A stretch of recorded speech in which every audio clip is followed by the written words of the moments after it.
યાત્રાધામ અંબાજીની કાયાપલટ માટે યુદ્ધના ધોરણે ચાલી રહી છે કામગીરી। અંબાજી કોરિડોર માટે વધુ કેટલાક નડતરરૂપ મકાન માલિકોને નોટિસ આપવામાં આવતા વિરોધનો સૂર ઉઠ્યો। 147 થી વધુ પરિવારોને મકાનો ખાલી કરવા નોટિસ અપાતા તેઓ મુશ્કેલીમાં મુકાયા।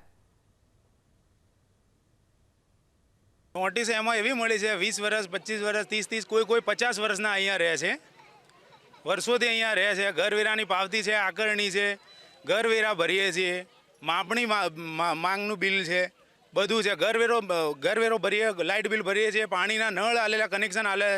હવે ક્યાંથી અમે દબાણમાં આવ્યા? વર્ષો પહેલાંથી તમે અમને નામે કરી આલ્યું, બધું કરી આલ્યું, હવે અમે અચાનક ક્યાંથી આવ્યા? તમે આટલા દિવસ ક્યાં સૂઈ ગયા? પહેલાં તમને નથી ખબર કે દબાણ છે? પહેલાં તમે આ બધી અમને વ્યવસ્થા ના કરી હોત તો અમે એ રીતે ના કરો તમારું બાંધકામ। અમારા હાથમાં નોટિસ આવી અને અમારા ઘરવાળા ગુજરી ગયા, એટલે અમે આશરા અને આધાર વગરના અમે લોકો પૂરું 8 નંબર થઈ ગયેલ છે, બરાબર। તો આપ સરકારને અમારી વિનંતી જ કહીએ છીએ કે અમે આજે 20 વર્ષથી પડ્યા, 30 વર્ષથી પડ્યા, 25 વર્ષથી પડ્યા છીએ, તો આજે અમારી જિંદગીની પૂંજી આવી રહ્યા જ છે, બીજી કોઈ છે નહીં।